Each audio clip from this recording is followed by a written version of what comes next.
Армијата на Република Македонија денес обележува 25 години од нејзиното формирање, со едноминутно молчење и положување на свежо цвеќе пред спомен обележјето на загинатите бранители од 2001 година, започна обележувањето на 25 годишниот јубилеј. Министерката за одбрана Радмила Шекеринска им одаде почит и им искажа благодарност на сите оние кои носат униформата на армијата.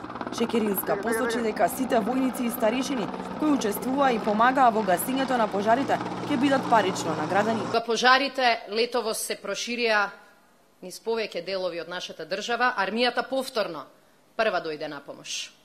Со хеликоптери кои значеа спас за повеќе села и за бројни семејства. Со посади кои 2 недели не знаеа за одмор во ризични и напорни акции. Со дополнителни 60 представници и припадници на вооружените копнени сили кои секојдневно се бореа со пожарите, ставајќи ја добросостојбата на своите граѓани пред својата.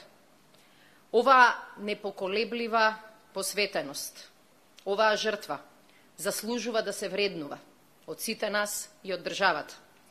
Затоа превземам обврска сите војници и старешини кои учествуваа и помагаа во гасењето на пожарите, ќе бидат наградени, ќе бидат одбележени, ќе бидат и парично наградени. И оваа година на воениот стадион во градскиот парк во Скопје беше изложена целодневна изложба на борбени средства, техника и воена опрема на армијата на Република Македонија. Потпаролот на АРМА, подполковникот Тони Јаневски, истакна дека армијата во текот на изложбата ќе изведе најразлични вежби.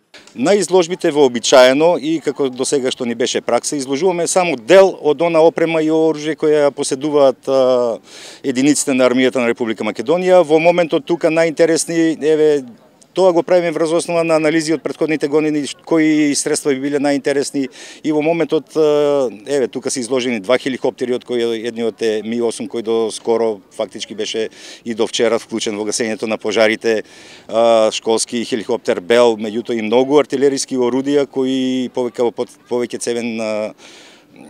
цевни фрлачи на гранати кои се особено интересни за најмладите.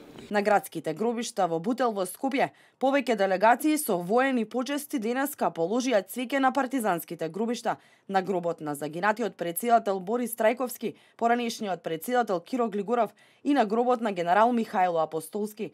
Централната свеченост е најавена за вечер во 19 часот на воениот стадион во градскиот парк во Скопје, во присуство на представници од државни институции, локални самоуправи, амбасади, граѓански здруженија и други. На свеченоста ќе се обрати претседателот Ѓорги Иванов.